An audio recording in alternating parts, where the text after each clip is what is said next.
Well, I grew up in a family that all worked in the music industry, so my dad had a huge record collection and he kept it in my bedroom.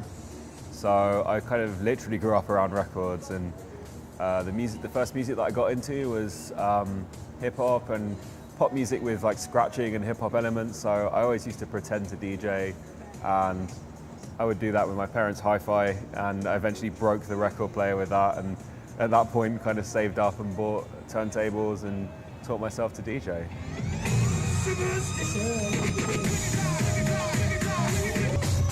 I'm always kind of looking for ways to challenge myself with the DJing, and half the shows I do now are video shows, so I'm learning to kind of like do that live and mix with video as well as audio.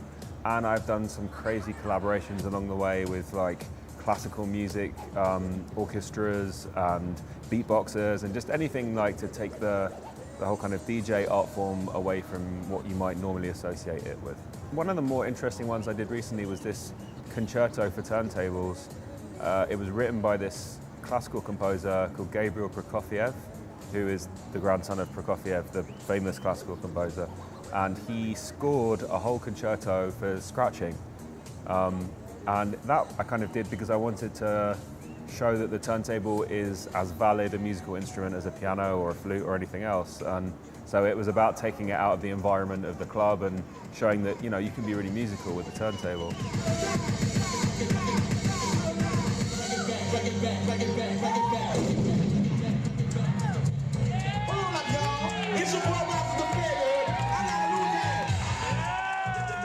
And so many DJs, especially within some of the genres of music that I like, are very serious and like very kind of technical and chin strokey about it all, and forget that people are there to have fun. And I think that if people are smiling in the crowd, like comedy to me is a very important part of the music that I play. Like I like to play funny, unexpected music, and I just want the crowd to have fun. So if I see people smiling, then I think I'm doing my job well.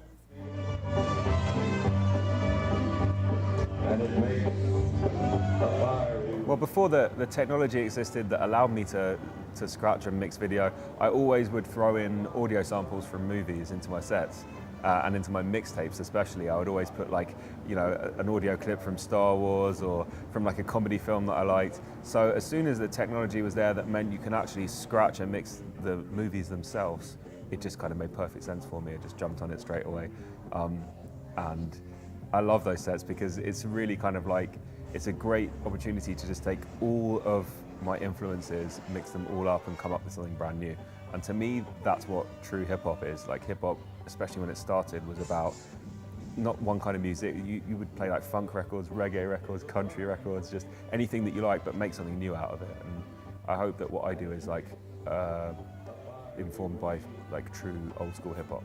There's definitely a difference in the States. It's taken some getting used to because, you know, I've played out here a few times, but I think that this is my first good tour out here. I've done a lot of shows out here that haven't been good because it's taken some getting used to. The crowds are different, and you know, the thing that I found is that maybe across the world, other than America in the past, it's been easier for me to play every kind of music. And when I get to America and it kind of confuses people, like, why is this dude playing like a hip hop song and then a country song?